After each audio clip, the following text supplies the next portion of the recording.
நம்பிக்கையாளர்களே, நீரில் வேட்டையாடுவதும் அதை இன்பமாக புசிப்பதும் இஹ்ராம் அணிந்துள்ள உங்களுக்கும் மற்ற பிரயாணிகளுக்கும் அனுமதிக்கப்பட்டுள்ளன. எனினும் நீங்கள் இஹ்ராம் அணிந்திருக்கும் வரை நீர் நிலையில்லாமல் தரையில் வேட்டையாடுவது உங்களுக்கு விலக்கப்பட்டுள்ளது. ஆகவே அல்லாஹுக்கு பயந்து நடந்து கொள்ளுங்கள். அவனிடமே நீங்கள் கொண்டு வரப்படுவீர்கள். சிறப்புற்ற வீடாகிய கஅபாவை மனிதர்களுக்கு பாதுகாப்பு அளிக்கக்கூடிய இடமாக அல்லாஹ் ஆக்கியிருக்கிறான். அவ்வாறே துல்காய்தா, துல்ஹஜ், முஹர்ரம், ரஜப் ஆகிய இந்நான்கு சிறப்புற்ற மாதங்களையும் ஹஜ்ஜின் குர்பானிகளையும் அல்லாஹுடைய காணிக்கை என்பதற்காக அடையாளமிடப்பட்ட கால்நடைகளையும் பாதுகாப்பு பெற்றவையாக ஆக்கியிருக்கின்றான்.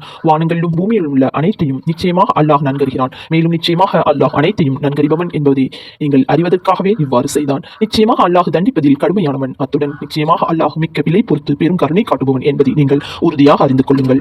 நம் தூதருடைய கடமை நம் தூதை எடுத்துரைப்பதே தவிர அவ்வாறே நடக்கும்படி உங்களை நிர்பந்திப்பது அல்ல. நீங்கள் வெளிப்படுத்துவதையும் நீங்கள் மறைப்பதையும் அல்லாஹ் நன்கறிவான். நபியே, நீர் அவர்களை நோக்கி எங்கும் தீயவை அதிகரித்திருப்பது உங்களை ஆச்சரியப்படுத்திய போதிலும் நல்லதும் தீயதும் சமமாகாது. ஆகவே அறிவாளிகளே, அல்லாஹுக்கு பயந்து தீயவற்றிலிருந்து விலகிக் கொள்ளுங்கள். அதனால் நீங்கள் வெற்றியடைவீர்கள் என்று கூறுவீராக.